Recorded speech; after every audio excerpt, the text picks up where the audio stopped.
ഞാനൊരു ഭാഷയെ വിമർശിക്കാൻ വേണ്ടി പറയുന്നതല്ല. ഇംഗ്ലീഷ് ഭാഷയിൽ പൂർവ്വകാലങ്ങളിൽ കടന്നു വന്നിട്ടുള്ള ഉപമകളോ അലങ്കാര രീതികളോ ആധുനിക കാലഘട്ടത്തിലെ അലങ്കാര രീതികളുമായി തൊട്ടിച്ചു നോക്കിയാൽ ചിലപ്പോൾ ചേരുവകൾ ചേർക്കാൻ കഴിയാത്ത പ്രയാസങ്ങൾ ഉണ്ടാകാം. ബുദ്ധി മനസ്സിലാകുന്നതിൽ ചിലപ്പോൾ ബുദ്ധിമുട്ടുകൾ അനുഭവപ്പെട്ടു എന്ന് വന്നേക്കാം. ഖുർആൻ ഉപയോഗിച്ചിട്ടുള്ള ഉപമകൾ എടുത്ത് പരിശോധിച്ചു നോക്കുക. അവിടെ ആ ഉപമകൾ കാലത്തെ അതിജീവിക്കാൻ കഴിയാവുന്ന ആശയ വൈപുല്യമുള്ളതാണെന്ന് കാണാൻ കഴിയും. ഖുർആൻ ഉപയോഗിക്കുന്ന ഓരോ അക്ഷരങ്ങളും വിസ്ഫോടനാത്മകമായ ആശയങ്ങളുടെ പ്രപഞ്ചങ്ങളാണ് സൃഷ്ടിക്കുന്നത് എന്ന് വിശുദ്ധ ഖുർആനിന്റെ സാഹിത്യ മേഖലകളിൽ കാണാൻ കഴിയാവുന്ന, അതിന്റെ ആശയത്തിന്റെ സംരക്ഷണ മേഖലകളിൽ കാണാൻ കഴിയാവുന്ന ദൈവീകതയായി നമുക്ക് മനസ്സിലാക്കാൻ കഴിയുന്നു. ഞാനത് വിശദീകരിക്കാൻ ആഗ്രഹിക്കുന്നില്ല. 2 ഭാഗങ്ങൾ മാത്രം പറയട്ടെ. ക്രോഡീകൃതമായി അറബി ഭാഷയിൽ രേഖപ്പെടുത്തപ്പെട്ട തഫ്സീർ, അല്ലെങ്കിൽ ക്രോഡീകൃതമായ രംഗങ്ങളിൽ ലോകത്തിൽ ആദ്യമായി കടന്നു വന്നിട്ടുള്ള തഫ്സീർ ത്വബരിയുടെ തഫ്സീറാണ് എന്നെല്ലാവർക്കും അറിയാം. ത്വബരിയുടെ തഫ്സീറിന് ശേഷം വിവിധങ്ങളായ തഫ്സീറുകൾ ഉണ്ടായി, വിവിധങ്ങളായ പരിഭാഷകൾ കടന്നു വന്നു. എന്തുകൊണ്ട് എന്ന ചോദ്യം പ്രസക്തമാണ്. ആ പ്രസക്തമായ ചോദ്യത്തിന്റെ ഉത്തരം വിശുദ്ധ ഖുർആൻ പ്രകടിപ്പിക്കുന്ന അക്ഷരങ്ങളിലൂടെയും ആശയങ്ങളുടെയും വാക്കുകളുടെയും ഗാംഭീര്യതകൾ, അതിന്റെ സാഹിത്യ സമ്പുഷ്ടതകൾ, സാഹിത്യത്തിൽ ഒളിഞ്ഞുകിടക്കുന്ന ദൈവീകമായിട്ടുള്ള അത്ഭുതങ്ങൾ മനുഷ്യന്റെ വിജ്ഞാന വികാസ പ്രക്രിയകൾക്കനുസരിച്ചുകൊണ്ട് വിവിധങ്ങളായ തലങ്ങളിൽ വായിക്കാൻ നമുക്ക് കഴിയുന്നതാണ്. ഒരു പരലോകത്തെ കുറിച്ചുള്ള വിശുദ്ധ ഖുർആനിന്റെ സമർത്ഥനം യുക്തിവാദിയോട് പറയുന്ന രീതിയല്ല കൃഷിക്കാരനോട് പറഞ്ഞത്, കൃഷിക്കാരനോട് പറയുന്ന രീതിയല്ല അഭ്യസ്തവിദ്യനോട് പറഞ്ഞിട്ടുള്ളത്.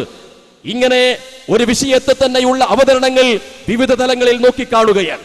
ദാലിക്കൽ കിതാബുൽ ലാ റൈബ ഫീഹി എന്ന പദപ്രയോഗം ഒരു തത്വചിന്തകൻ മനസ്സിലാക്കുന്നത് അവന്റെ വീക്ഷണഗതിക്കനുസരിച്ചുകൊണ്ടാണ്. ഭാഷാപരമായി ജ്ഞാനമുള്ള ഒരാൾ മനസ്സിലാക്കുന്നത് മറ്റൊരു രീതിയിലാണ്. ഇങ്ങനെ ഒരേ ആയത്തിനെ തന്നെ, ഒരേ വാക്യത്തെ തന്നെ വിവിധങ്ങളായ തലങ്ങളിൽ നോക്കിക്കാണുകയും ആ വ്യത്യസ്തങ്ങളായ തലങ്ങളിൽ വരെ അമാനുഷികതകൾ കണ്ടെത്താൻ കഴിയുകയും ചെയ്യുന്ന അത്ഭുതം വിശുദ്ധ ഖുർആനിന് മാത്രം കാണാൻ കഴിയുന്നതാണ്. വിശുദ്ധ ഖുർആൻ പറഞ്ഞു, വലാ തഖ്റബുസ് സിന, നിങ്ങൾ വ്യഭിചാരത്തിലേക്ക് സമീപിക്കരുത്.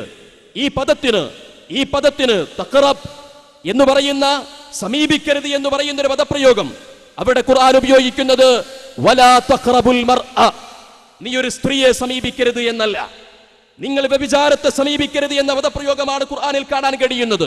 വ്യഭിചാരം എന്ന് പറയുന്നത് ലൈംഗികമായ ആഭാസ കേളികളുടെ പരമകാഷ്ഠയിൽ നിൽക്കുന്ന ഗൗരവതരമായ ഗുരുതരമായിട്ടുള്ള ഒരു തിന്മയാണ്. ആ തിന്മയുടെ കേന്ദ്രബിന്ദു വ്യഭിചാരത്തെ എടുക്കുക. വ്യഭിചാരമാകുന്ന കേന്ദ്രബിന്ദുവിന് സമീപത്ത് തിന്മയുടെ വിശാലമായ ആശയപ്രപഞ്ചമുണ്ട്. ആ ആശയപ്രപഞ്ചത്തിന്റെ വേലി നമുക്ക് നിർണയിക്കാൻ കഴിയില്ല. ഖുർആനിന്റെ ഭാഷയിൽ കണ്ണുമായി ബന്ധപ്പെടുത്തി പറയുന്നുണ്ട്, ഹദീസിന്റെ ഭാഷയിൽ ഒരുമിച്ചിരിക്കുന്നതുമായി ബന്ധപ്പെടുത്തി പറയുന്നുണ്ട്. 2 സ്ത്രീകളുമായി ഒരു സ്ത്രീയും ഒരു പുരുഷനുമായി പോകാൻ പാടില്ലെന്ന് പറഞ്ഞിട്ടുണ്ട്. ഓരോന്നോരോന്ന് അങ്ങ് കൂട്ടി വായിച്ചേക്ക്. ഇങ്ങനെ തിന്മ എന്ന് പറയുന്ന കേന്ദ്രബിന്ദുവിന് വിശാലമായി കാണാൻ കഴിയാവുന്ന തിന്മയുടെ വിശാലമായൊരു ലോകം, ആ ലോകത്തിന്റെ ഒരു ചെറിയ കാണ്ഡപരിധിയിലേക്ക് പോലും നിന്റെ പ്രവർത്തനത്തിന്റെ മേഖല കടന്നു വരരുത് എന്ന സൂചനയാണ് യഥാർത്ഥത്തിൽ വിശുദ്ധ ഖുർആനിന്റെ ഈ പദപ്രയോഗത്തിൽ ഒളിഞ്ഞിരിക്കുന്നത് എന്ന് ഭാഷാപരമായി നമുക്ക് മനസ്സിലാക്കിയെടുക്കാൻ കഴിയും. അല്ലാഹു ആലം. ഒരു പദത്തെ നമ്മൾ വിശദീകരിക്കുക. വിശുദ്ധ ഖുർആൻ പ്രവാചകൻ സല്ലല്ലാഹു അലൈഹി വസല്ലമ പരലോകത്ത് വെച്ചുകൊണ്ട് മുസ്ലിങ്ങളുടെ ഖുർആനിനോടുള്ള സമീപനത്തെ കുറിച്ച് പറയുന്നിടത്ത് പറഞ്ഞു, ഇന്ന ഖൗമി തഹദു ഹാദൽ ഖുർആന മഹ്ജൂറ, നിശ്ചയം വിശുദ്ധ ഖുർആനിനെ അവർ അഗണ്യകോടിയിൽ തള്ളിക്കളഞ്ഞു എന്ന്. തറക്ക എന്ന പദം ഖുർആൻ അവിടെ ഉപയോഗിച്ചിട്ടില്ല. മഹ്ജൂറ എന്ന പദമാണ് വിശുദ്ധ ഖുർആൻ അവിടെ ഉപയോഗിക്കുന്നത്.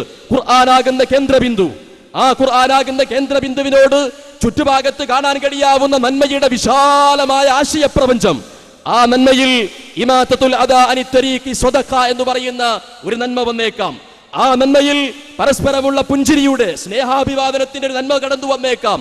ഇങ്ങനെ വിശാലമായി കാണാൻ കഴിയാവുന്ന നന്മയുടെ ആശയ പ്രപഞ്ചത്തിന്റെ ഒരു തരിമ്പ് പോലും കടിക്കുന്നതിന്, സ്വീകരിക്കുന്നതിന്, ഉൾക്കൊള്ളുന്നതിന്, ആ ഉൾക്കൊള്ളുന്നതിൽ നിന്ന് പോലും അവാന്തം കാണിച്ചു എന്ന രീതിയിൽ വിശുദ്ധ ഖുർആന്റെ ഈ ആശയത്തെ നമുക്ക് വായിച്ചെടുക്കാൻ കഴിയും. അല്ലാഹു ആലം.